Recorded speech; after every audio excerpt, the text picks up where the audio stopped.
अलिबागमध्ये दिनांक 9 डिसेंबरपासून नरभक्षी बिबट्यानं अक्षरशः धुमाकूळ घातलाय। नागावमध्ये 5 ते 7 जणांना जखमी केल्यानंतर गायब झालेला बिबट्या थेट अलिबागच्या अक्षी साखरे गावात अवतरला आणि त्यानं आज सकाळी दोघांवर हल्ला केलाय। पहाटे 6 वाजता बिबट्या दबक्या पावलाने आला। त्यानं एक टपरीवजा हॉटेलमध्ये शिरून एका कर्मचाऱ्याला आणि प्रातविधीसाठी गेलेल्या एकावर जबर हल्ला करून त्याला जखमी केलं। हे दोघंही बिबट्याच्या हल्ल्यातून बालंबाल बचावले असले तरी पंजा मारून बिबट्यानं त्यांना जखमी केलंय। आतापर्यंत या बिबट्यानं अलिबाग तालुक्यातील विविध ठिकाणी 8 जणांना जखमी केलंय। वन विभागानं सर्व शक्तीनिशी जंग पछाडलं, मात्र हा बिबट्या त्यांच्या हातावर तुरी देऊन पसार झाला होता।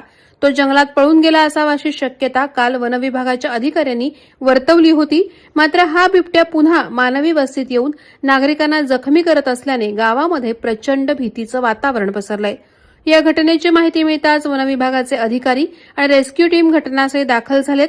मात्र वन विभागावर गावकरी संताप व्यक्त करत आहेत। अनेक वेळा शोध मोहिमेदरम्यान संधी असतानाही बिबट्या हाती लागला नाही, त्यामुळे वन विभागाच्या कार्यक्षमतेवर प्रश्नचिन्ह उपस्थित झालं आहे।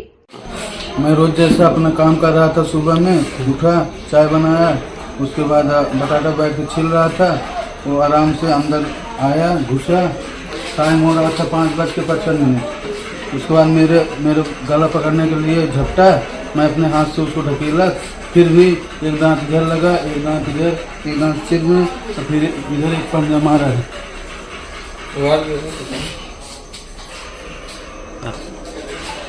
उसके बाद छलांग मार के ऊपर से निकल गया। मेरा नाम आनंद कुमार निषाद।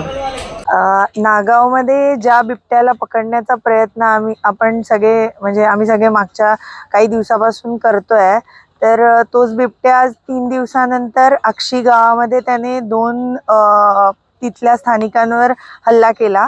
हॉटेल त्यांचं काहीतरी चालू होतं सकाळी, तर तेव्हा साधारण 6:15च्या सुमारास पहिल्यांदा हल्ला झाला आणि आता पुन्हा त्याला पकडण्याचे शर्थीचे प्रयत्न सर्व विभागाकडून सुरू झालेले आहेत।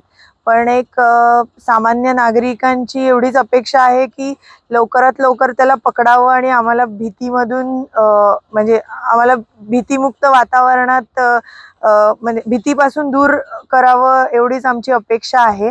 आणि सरकारी यंत्रणा आणि ह्यांनी त्या दिवशीचं जे आपले थोडे ड्रॉबॅक्स होते की जसं की आपली टीम पुण्याहून यायला वेळ गेला, तर असं न होता आज लवकरात लवकर यावं आणि त्याला पकडावं। आता तो मँग्रोव्ह मध्ये गेलेला आहे।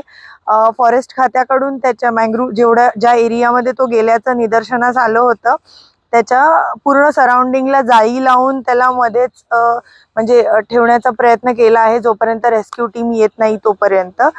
तर सगळ्यांना एवढंच सांगेल की तिथे समोरच त्याच्या बाजूने मुख्य रस्ता जातो, तर सगळ्यांनी काळजी घ्या आणि सुरक्षित राहा। या व्यतिरिक्त आमच्या हातामध्ये आता काहीच नाहीये, पण सगळ्यांनी काळजी घ्या।